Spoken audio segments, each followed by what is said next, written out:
बिस्मिल्लाहिर्रहमानिर्रहीम अस्सलाम वालेकुम। Welcome to Azad Jammu Kashmir text book board. This is Hamna Binte Shahzad.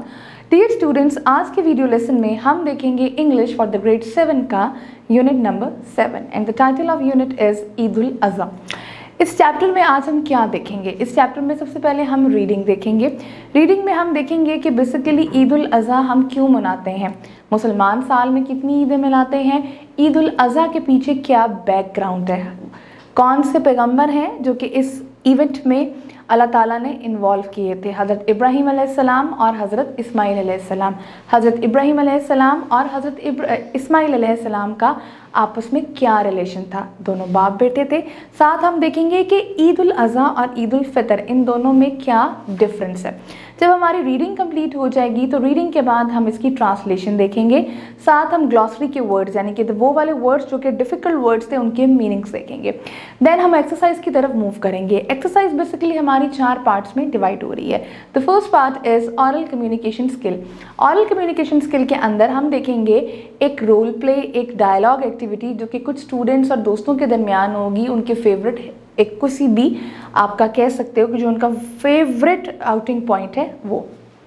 Next हम देखेंगे आइडेंटिफाई पॉइंट ऑफ व्यू, यानी कि अगर कुछ लोग बात कर रहे हैं उसमें फर्स्ट पर्सन भी होता है। जैसे मैं आपसे डायरेक्ट बात कर रही हूँ तो मैं I am the first person, मैं आपसे बात कर रही हूँ तो you people are third person. लेकिन अगर मैं अपनी बात में किसी को मुखातिब करते हुए कहती हूँ कि जी हम उनकी बात कर रहे हैं तो वो इस वक्त यहाँ मौजूद नहीं है मेरे और आपके दरमियान, तो वो थर्ड पर्सन होंगे। तो इसी तरीके से हम कुछ स्टेटमेंट्स देखेंगे जिसमें हम आइडेंटिफाई करेंगे कि ये फर्स्ट पर्सन की हैं, सेकंड पर्सन की हैं या थर्ड पर्सन की हैं। इसके साथ फिर हम चलेंगे रीडिंग एंड क्रिटिकल थिंकिंग के पोर्शन में, जहाँ पर हमारे बुक में जो हमने रीडिंग करके आए हैं हमारी उसके क्वेश्चंस होंगे जिसके हमने आंसर्स देना होंगे। थर्ड पार्ट हमारे पास है vocabulary and grammar. Vocabulary and grammar में हम सबसे पहले देखेंगे होमोफोन्स। हम होमोफोन्स चैप्टर नंबर 6 में भी पढ़कर आए हैं और उससे पहले पिछले चैप्टर नंबर 4 में भी पढ़कर आए थे। होमोफोन्स क्या होते हैं? होमोफोन्स वो वाले वर्ड्स होते हैं जो इनकी साउंड सेम होती है but they have a different spelling with different meanings. हम होमोफोन्स की रिवीजन करेंगे।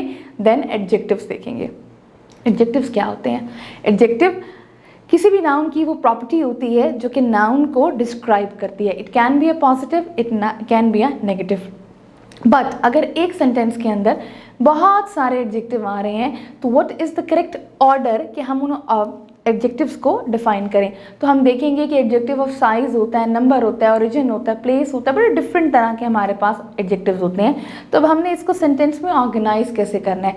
क्या सबसे पहले नंबर आएगा ऑब्जेक्टिव में या कलर आएगा? ये पूरी डिटेल एक्सरसाइज हम ये भी देखेंगे। देन उसके बाद हम मूव करेंगे राइटिंग स्किल्स के ऊपर, जो कि चौथा पार्ट हमारी एक्सरसाइज का है। राइटिंग स्किल्स के अंदर हम देखेंगे कि एक डायलॉग हमने लिखना है बिटवीन 2 फ्रेंड्स जो कि बताएंगे कि how they can opt a career of their choice, यानी कि करियर क्या होता है, करियर मैपिंग कैसे करनी है, कौन सा करियर वो अपनी लाइफ में चूज़ करेगा और कौन सा दूसरा बंदा। और साथ ही हमारे पास एक टेक्स्ट गिवन है, उस टेक्स्ट गिवन की हम समरी निकालेंगे। तो ये थे हमारे आज के student learning outcomes. I hope आपको ये वीडियो लेसन पसंद आया होगा। एक नए वीडियो लेसन के साथ हम फिर मिलेंगे, तब तक के लिए अल्लाह हाफ़िज़।